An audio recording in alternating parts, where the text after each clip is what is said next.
Bien bonjour amis fans de Lego, j'espère que vous allez bien, moi pour ma part ça va super. Aujourd'hui on se retrouve pour une nouvelle vidéo et aujourd'hui on se retrouve pour la review du set Lego 76218, le Sanctum Sanctorum. Vous l'avez donc compris, cette review va être basée comme celle du Titanic, c'est-à-dire une review bien détaillée, bien faite, bien travaillée. Moi je ne voulais pas plus patienter et on commence tout de suite cette review. Commençons par parler de l'histoire de ce sanctuaire. Ce dernier se situe à New York, plus précisément au 177 A Bleecker Street. Il apparaît pour la première fois dans Doctor Strange 1 et fait par la suite son apparition dans 6 autres films du MCU. Dans les films, ce bâtiment est décrit comme le sanctuaire des maîtres des arts mystiques. Il y a en tout 3 sanctuaires, les 2 autres sont situés à Londres et Hong Kong. Voilà pour le petit point histoire des sanctuaires, il est temps maintenant de passer à la version Lego. Vous pourrez donc acquérir ce set le 1er août 2022 au prix de 249,99 €.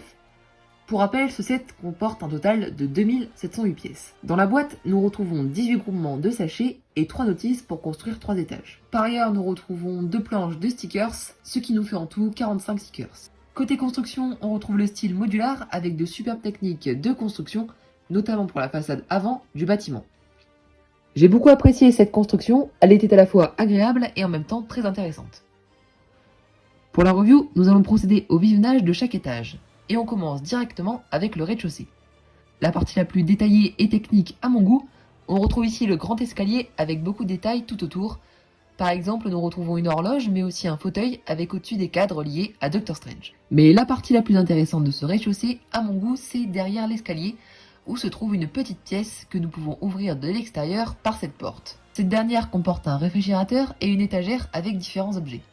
Mais ce n'est pas tout, car à côté de cette pièce se situe une autre, où l'on retrouve l'œil d'Agamotto avec la pierre du temps, mais aussi le livre interdit enfermé comme dans le film.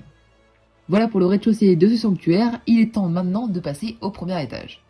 Encore une fois, niveau détail, on y est, on retrouve la grande bibliothèque et 2 fauteuils avec encore une fois de jolis clins d'œil au film.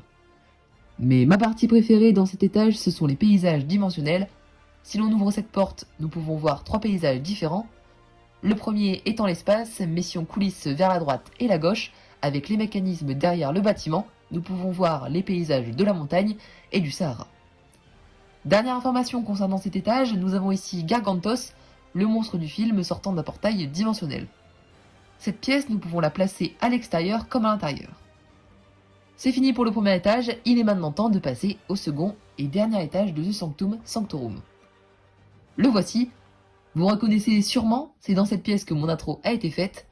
Sûrement mon étage préféré, nous retrouvons ici de nombreuses reliques et particulièrement des reliques samouraï. Mais ce que je préfère dans cet étage, c'est le logo du Sanctum Sanctorum, une superbe pièce imprimée et superbement bien réalisée. Nous terminons avec le toit du sanctuaire, un élément très bien réalisé avec les cheminées, le potager. C'est simple mais efficace. Voilà les amis pour la review du sanctuaire, passons maintenant à la review des mini-figurines de ce set. Ces figurines, elles sont au total de 9 dans ce set. On commence avec la figurine de Doctor Strange, une figurine non exclusive à ce set, on l'a déjà retrouvée dans plusieurs sets, notamment les sets Spider-Man No Way Home. Mais bon, ça fait toujours plaisir d'avoir un Doctor Strange et surtout, dans ce Sanctum, on est obligé de l'avoir. En seconde mini-figurine, nous retrouvons la figurine de Wong. Cette figurine, il me semble, est exclusive à ce set. Niveau détail du torse, on y est, la tête est sympathique, mais malheureusement, nous n'avons pas d'impression sur les jambes, ce qui est un peu regrettable. Troisième figurine de set, nous retrouvons Iron Man.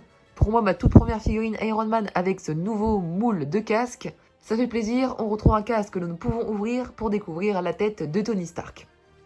Niveau torse et jambes, tout est imprimé, notamment pour bien représenter l'armure de Tony Stark. On passe à la quatrième figurine, celle d'Ebony Maw. C'est un enfant de Thanos et c'est une figurine exclusive à ce set. Encore une fois, un très joli torse imprimé, néanmoins pas de jambes imprimées, c'est encore une fois très dommage. Cinquième figurine, Spider-Man, je ne vous le présente pas. Cette figurine, elle est exclusive au niveau du torse, mais les jambes et la tête, on les a déjà retrouvées dans d'autres sets. Sixième figurine, c'est celle de Sinister Strange. Avis à ceux qui ont regardé Doctor Strange 2, cette figurine fait partie de mes figurines préférées, avec une superbe tête avec le troisième œil. C'est franchement super cool. Voici la figurine de Wanda, car on a déjà eu la figurine de Wanda dans la série des mini-figurines Marvel et elle était franchement meilleure avec de superbes jambes imprimées avant. Mais bon, on a Wanda, c'est le plus important. Mais pour moi, ce n'est pas la meilleure figurine de ce set. Avant-dernière figurine de ce set, le Maître Mordo. Encore une fois, avis à ceux qui ont regardé Doctor Strange 2, mais cette figurine apparaît également dans Doctor Strange 1. Et on termine avec la dernière figurine de ce set, Zombie Strange. Une figurine très sympathique, avec cette fois-ci des impressions sur les jambes, sur le torse, une superbe tête de zombie. Cette figurine, elle fait partie des meilleures figurines de ce set. Eh bien écoutez, voilà, on a réussi à faire la review du Sanctum et la review des figurines. Il est temps maintenant de passer à la conclusion de ce set. On se retrouve dans une autre pièce du sanctuaire, comme vous le voyez, pour faire la conclusion de cette review. Eh bien moi écoutez, comme vous avez pu le percevoir dans cette review, je suis franchement ravie et je suis très content du résultat final de ce Sanctum. Comme pour chaque review, je vais évoquer les points positifs et les points négatifs de ce set, mais un peu plus rapidement que d'habitude. En premier point positif que je peux relever de ce Sanctum Sanctorum, c'est bien évidemment la fidélité à celui des films Marvel. En second point positif, c'est le fait que ce Sanctum soit de la forme d'un modular. Troisième point positif, alors ça c'est quasiment pour beaucoup de Lego, mais c'est le nombre de détails et de références au film. On a retrouvé quand même beaucoup de détails, que ce soit en brick build, mais aussi potentiellement avec des stickers. Mais tout y était, franchement c'est super, et tous les détails y sont, donc ça c'est un très gros point positif pour moi. Et enfin, le dernier point positif qui va être aussi dans les points négatifs, donc ça va être un point de juste milieu, c'est les figurines. Car je trouve que sur 9 figurines, la plupart, la moitié pour dire, sont très réussies, et l'autre moitié dans le côté négatif ne sont pas vraiment au top. Par exemple, la figurine de Sinister Strange avec sa double tête, et notamment celle avec son troisième œil, est vachement sympathique comparée à la figurine de Wanda Maximoff qui n'est pas vraiment réussie. J'en ai déjà parlé dans la review, mais je le souligne quand même. Passons maintenant au point négatif. Comme de nombreux sets Lego encore une fois, et surtout dans celui-ci, c'est le nombre de stickers. Pour rappel, on en avait 45 à coller dans ce set. Second point négatif, qui n'est pas vraiment un point négatif, mais c'est un peu la taille du set. Ce set est quand même assez petit. C'est vrai que pour une valeur de 250 €, Lego aurait peut-être plus augmenté la taille. Franchement, je suis très content et je pense que de nombreux fans de Lego et de Marvel seront du même avis que moi, qu'ils les exposent dans leur ville ou bien juste sur une étagère pour l'exposer. C'est un super set avec de très belles figurines et un nombre de pièces assez important. Franchement, personnellement, je suis satisfait. Il ne reste plus qu'à savoir si vous, de votre côté, vous êtes satisfait.